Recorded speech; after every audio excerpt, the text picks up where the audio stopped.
नमस्कार दोस्तों, job centre में आपका स्वागत है। रेलवे एवं अन्य सरकारी नौकरियों की जानकारी आपको इस चैनल पर मिलती रहती है। तो अगर आप इस चैनल पर नए हैं तो प्लीज़ चैनल को लाइक करें, शेयर करें एंड सब्सक्राइब करें। आपका सपोर्ट हमें बहुत ही ज़्यादा ज़रूरी है। तो आइए आगे बात करते हैं रेलवे की अप्रेंटिस भर्ती के बारे में। तो जैसे कि हमने अपना थंबनेल बनाया ही हुआ है कि रेलवे अप्रेंटिस भर्ती, तो हम इसके भर्ती के बारे में बात करेंगे, रेलवे अप्रेंटिस के। और जो उसमें हमें पिछली बार 2019 में जो है हमें 20% कोटे के साथ जो है फिज़िकल में छूट, और जो बाद में हमें दी गई थी, और 1/3 जो है और 2/3 जो है वो प्रोसेस था, उसके बारे में हम आज बात करेंगे। तो उसमें जो है बात करने से पहले आपको ये क्लियर करना पड़ेगा कि क्या है जो है ये सीसीए में जो है 1/3 और 2/3 जो है पॉलिसी ठीक है। तो ना मिलने से अच्छा है तो कुछ तो मिल ही रहा है, तो ये इस तरीके से तो ठीक ही है। और अगर दूसरी बात करें तो ये बहुत ही ज़्यादा कंट्रोवर्शियल चीज़ है। अगर हम इसमें कुछ प्लस या माइनस बताएंगे तो नए पुराने के बीच में विवाद हो सकता है। तो इसमें पहले ही हम क्लियर कर देते हैं कि विवाद या कोई एक दूसरे से जलन करने की ज़रूरत नहीं है। हम सब अप्रेंटिस हैं और सारे अप्रेंटिस एक हैं, सीधी सी बात है। तो नए क्या पुराने क्या, सब के सब एक है, और हमें अपनी डिमांड अपने हिसाब से रखनी है ताकि हमारी ज़्यादा से ज़्यादा डिमांड पूरी हो सके और ज़्यादा से ज़्यादा हमारे अप्रेंटिस के बच्चे भर्ती हो सके। क्योंकि अप्रेंटिस हर साल निकल रही है और इतनी निकल रही है कि आप उसकी कल्पना भी नहीं कर सकते। और अगर आप ग्रुप डी के भरोसे हैं तो आपको ऐसा भी नहीं हो सकता है कि आपको सबको रख लिया जाए। अगर मान लीजिए वर्तमान सरकार 1 लाख वैकेंसी के बारे में बात कर रही है और 1 लाख वैकेंसी निकल भी जाती है, अगर 1 लाख पूरा भी अप्रेंटिस रख लिए जाते हैं तो भी आपको 9 लाख बच्चे बच जाएंगे। और जो इस साल कर रहे हैं उनको छोड़ ही दीजिए। तो वैकेंसी बहुत कम है और कैंडिडेट बहुत ज़्यादा हैं। तो जो तैयारी थोड़ी बहुत कर लेगा वो हो जाएगा, जो नहीं कर पाएगा वो नहीं होगा। जीएम पावर की बात हम एक अलग सेपरेट वीडियो में करेंगे कि जीएम पावर क्या है, क्यों चाहिए और कैसे काम करती है। अभी हम फिलहाल के लिए हम बात करेंगे कि जो पॉलिसी आई थी फिजिकल में छूट, वो तो 100% कंपलसरी हमको चाहिए ही चाहिए। क्योंकि उसके अंदर क्या है, पुराने नए सब हैं, कोई दौड़ नहीं सकता, किसी को दिक्कत है। और ये रनिंग एक मेंटली प्रेशर बना के रखता है कि रिटर्न होने के बाद भी बच्चा टेंशन में रहता है कि कैसे होगा कैसे होगा।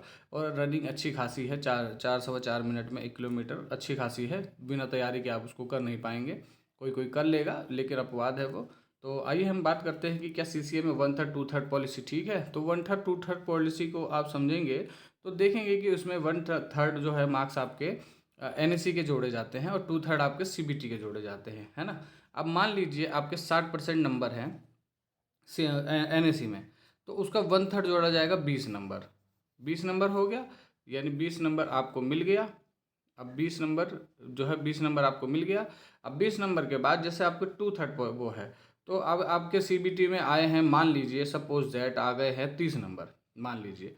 तो वो 2/3 उसका निकालेंगे तो 10 नंबर और 10 दूनी 20 नंबर, यानी +20। यानी आपके 20 नंबर तो अप्रेंटिस से आ गए, एनएससी से, और सीबीटी से आ गए 20 नंबर। आपके 40 नंबर हो गए हैं। अगर आप यूआर हैं तो आप क्वालिफाई हैं।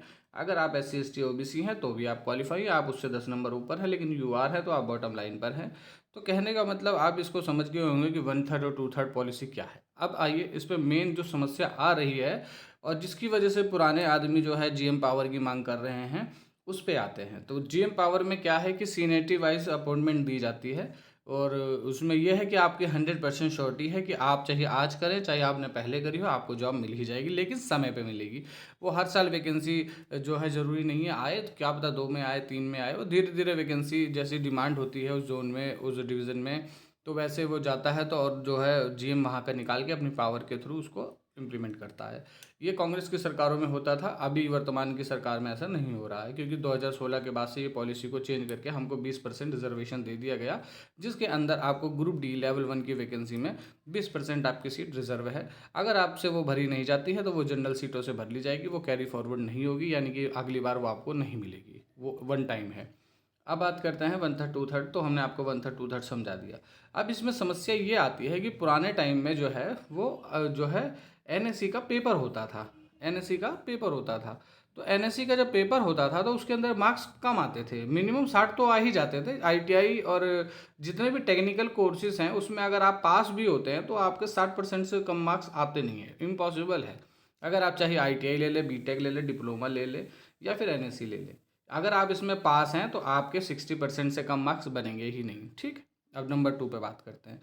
अब पहले क्या होता था कि बच्चे पास हुआ, मान लीजिए सपोज दैट एक पुराना बच्चा है, उसके मार्क्स आए 60%।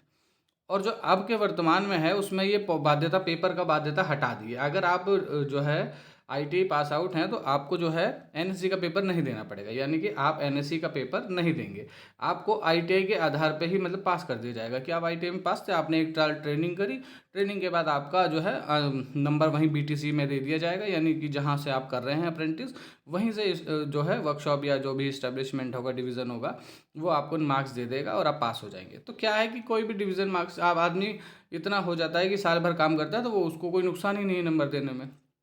तो वो यहाँ तक कि 98, 97, 99 तक भी नंबर मिल रहे हैं, पर हम उसको 96 मान के चलते हैं। ये मिल रहे हैं नंबर, ये कोई कल्पना नहीं है कि नहीं मिल रहे हैं, 96 नंबर मिल रहे हैं। हाँ, बहुत जगह मिल रहे हैं, बहुत वर्कशॉपों में मिल रहे हैं। तो कहने का मतलब है एक ओल्ड, एक हम कलर चेंज कर लेते हैं, एक ओल्ड कैंडिडेट और एक न्यू कैंडिडेट, इसके आ गए हैं 96% और इसके जो आए हैं वो आए हैं 60%। चलो हम 66 मान लेते हैं, बढ़ा देते हैं थोड़ा सा। अब 66 का 1/3 जो होता है वो होता है 22 नंबर, ठीक, 22 नंबर। अब जो है 22 नंबर इसके आए, अब इसके नंबर कितने आ गए, इसका 1/3 करेंगे, 3 3 9 3 दूनी 6, 32 नंबर इसके आए। तो एक हम ओवरऑल एवरेज माने तो 10 मार्क्स का डिफरेंस आएगा प्रत्येक बच्चे में, प्रत्येक बच्चे में 10 मार्क्स का डिफरेंस आएगा, सॉरी प्रत्येक बच्चे में 10 मार्क्स का डिफरेंस आएगा। अब आप सोचिए जो सॉरी सॉरी सॉरी सॉरी तो जो है आप खुद ही सोचिए कि जो 10 मार्क्स का डिफरेंस आएगा वो बहुत ज़्यादा है। और 10 मार्क्स में आप समझ सकते हैं कि जहाँ पे 1 नंबर 2 नंबर से हमारे छात्र रह गए इस बार, वो अब आप सोचिए कि जो है वो नेक्स्ट टाइम कितने 10 नंबर अगर उनके आते हैं तो 10 नंबर तो बहुत होते हैं। तो कहने का मतलब है कि जो है 10 मार्क्स के हिसाब से अगर हम कैलकुलेशन करें तो बहुत आगे बच्चा हो जाएगा। और नए बच्चे पढ़ने में भी होशियार हैं क्योंकि उनकी कंटिन्यूटी बनी है, वो अभी पढ़ाई ख़त्म करके आए हैं और वो तुरंत तैयारी में भिड़ गए हैं। तो कहने का मतलब है पुराने में, और ये दिक्कत है, ये जेन्युइन प्रॉब्लम है और ये इसमें कोई वो नहीं है, नए बच्चों को भी समझना चाहिए कि उनकी समस्या जेन्युइन है। वो 2009 से बैठे हुए हैं और उनको मौका नहीं मिल पाया है, इसलिए जीएम पावर कंपलसरी है और जीएम पावर में सबका फ़ायदा है। ये एक ऐसी चीज़ है जिसके अंदर न्यू हो चाहे ओल्ड हो, सबका फ़ायदा है और इसको मिलना ही चाहिए। ये हमारा हक है, अप्रेंटिस का हक है और ये जो है ये हक मारा गया है जिसको हम दोबारा वापस लेकर रहेंगे। तो ये हमने 1/3 2/3 आपको समझा दिया है कि 10 नंबर का मार्क्स, यानी कि वो पुराने आदमी को नए बच्चे से फाइट करना है तो 10 नंबर एक्स्ट्रा वो मान के चले कि मुझे लेकर आना है, तब जाके बात बनेगी उसकी, नहीं तो बहुत ही मुश्किल है। उसके बाद क्या अप्रेंटिस कोटा 20 से 50% बढ़कर होना चाहिए, बिल्कुल होना चाहिए, ये 100% की डिमांड होनी चाहिए हमारी। और ऐसा ही मेमोरेंडम बनाना भी चाहिए जिसमें हमें ये मांग करनी चाहिए कि हमको 20% से बढ़ाकर जो है 50% का कोटा दिया जाए। इसमें कोई नुकसान नहीं है सरकार का, हम आपको समझाते हैं, काइंडली एक्सप्लेन। दरअसल क्या है कि 20% कोटा है, अभी वर्तमान में हमारा 20% का कोटा है। 20% सीट अगर हम भर पाते हैं तो ठीक है, नहीं तो वो जनरल को दे दी जाती हैं, ठीक है, कोई दिक्कत नहीं है। और आईटीआई कंपलसरी हो गई है कि आईटीआई कंपलसरी है। अब आईटीआई जब कंपलसरी है तो आईटीआई में जो है एक अप्रेंटिस आईटीआई होल्डर भी है, 10th होल्डर भी है और सब कुछ है उसके पास। और नॉन आई जो वैसे होगा जो 80% में फाइट करेगा उसके पास आईटीआई होनी चाहिए। तो हमारे पास तो आईटीआई एनएससी दोनों है, उसके पास आईटीआई है सिर्फ। तो अगर हमको 20 से 50% का कोटा करा भी जाता है और अगर हमारी सीट नहीं भरती है तो वापस इनको चली जाएगी, कोई दिक्कत वाली बात ही नहीं है। मतलब उनको स्किल्ड कैंडिडेट मिलेंगे ही मिलेंगे, लेकिन अगर वो 50% करते हैं तो उनको डबल स्किल्ड कैंडिडेट मिलने के ज़्यादा चांसेस हैं। तो डबल स्किल कैंडिडेट ज़्यादा बेहतर है या स्किल कैंडिडेट बढ़िया है? तो डबल स्किल बढ़िया है। तो एनएससी सर्टिफिकेट जो एक एक्स्ट्रा है और वो हर सिचुएशन में काम करने को रेडी रहते हैं क्योंकि वो वर्कशॉप में कार्य कर चुके हैं, ओपन लाइन में कार्य कर चुके हैं, तो उनको सारा अनुभव है। तो ये बहुत ही अच्छे कैंडिडेट साबित होंगे रेल के लिए और रेल की दुर्घटनाएं रोकेंगे तो रेल को बहुत आगे तरक्की कराएंगे, इसमें 100% की गारंटी है, इसमें कोई जो है डाउट है ही नहीं।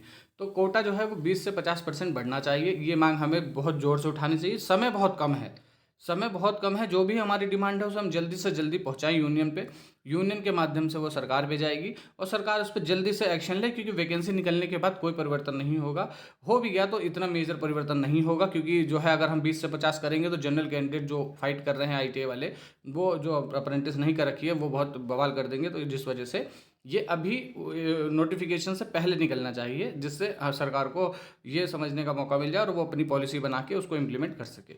अब थर्ड बात करते हैं, क्या ग्रुप डी के साथ साथ टेक्नीशियन में भी अप्रेंटिस कोटा होना चाहिए? बिल्कुल होना चाहिए, जब क्योंकि 10th+ आईटीआई जो है वो ग्रुप डी की भी क्वालिफिकेशन है और टेक्नीशियन की भी क्वालिफिकेशन है। तो जब दोनों की क्वालिफिकेशन सेम है तो आप एक में दे रहे हो एक में नहीं दे रहे हो, कोटा देने से मतलब ये तो नहीं है कि आपने उसको नौकरी दे दी है। आपने कोटा दिया है, वो उसमें फाइट करेगा, नंबर लाएगा तो सिलेक्ट होगा और नहीं लाएगा तो नहीं होगा। तो इसमें सरकार को ये कोटा देने में इतना सोचना नहीं चाहिए, क्योंकि कोटा देने का मतलब ये कतई नहीं है कि उसको नौकरी दे दी गई है। तो ये बात को सरकार को भी समझना चाहिए कि रिजर्वेशन देने में कोई दिक्कत नहीं है। आप जो है देंगे, अगर वो फाइट करेगा सिलेक्ट होगा, न मार्क्स लाएगा तो सिलेक्ट होगा, नहीं होगा तो वो जनरल को सीटें अपने आप कर चली जाएंगी ऑटोमेटिक। तो इसमें सरकार को कोई नुकसान नहीं है और ये मांग करनी चाहिए। लेकिन अभी वर्तमान में तो टेक्नीशियन की वैकेंसी निकल चुकी है, तो इस बार पॉसिबल नहीं है। लेकिन ये हमारी मांग अभी से करनी चाहिए ताकि नेक्स्ट जब टेक्नीशियन की वैकेंसी आए, जैसे कि सरकार ने कैलेंडर जारी किया है, तो अगर उस कैलेंडर के हिसाब से वो चले तो नेक्स्ट टाइम जब वैकेंसी आएगी तो उसके अंदर हमारा जो है ग्रुप डी और टेक्नीशियन दोनों में हमें 50% कोटा मिलेगा। 50% इसलिए क्योंकि इतना ज़रूरी है, जायज़ है इतना। 10 लाख से ऊपर कैंडिडेट जो है अप्रेंटिस कर करके बैठे हुए हैं और हर साल लगभग 1 लाख नहीं तो 80,000 कैंडिडेट अप्रेंटिस कर रहे हैं। तो वो कहाँ जाएंगे, कहाँ काम करेंगे? ऐसे ही परेशान रहेंगे। तो परेशान का निवारण सरकार को करना चाहिए। और स्किल्ड वर्कर अगर रेल में चाहिए, क्योंकि रेल की दुर्घटनाएं बहुत ज़्यादा हो रही हैं, आए दिन आप देख रहे हैं। तो इसके अगर रेल को अच्छे से चलाना है और रेल की तरक्की करनी है तो स्किल कैंडिडेट्स को चाहिए। और जो अप्रेंटिस कर चुके हैं रेल से, उनसे अच्छा स्किल और कोई होगा नहीं। तो सरकार से ये डिमांड है, ये जायज़ डिमांड है। ये दोनों आप इसको जो है मांग करिए। और जो है जल्दी से जल्दी, समय बहुत कम है, समय जैसे कि आपके पास समय बहुत कम है, तो जल्दी से अपनी डिमांड सरकार तक पहुंचाइए।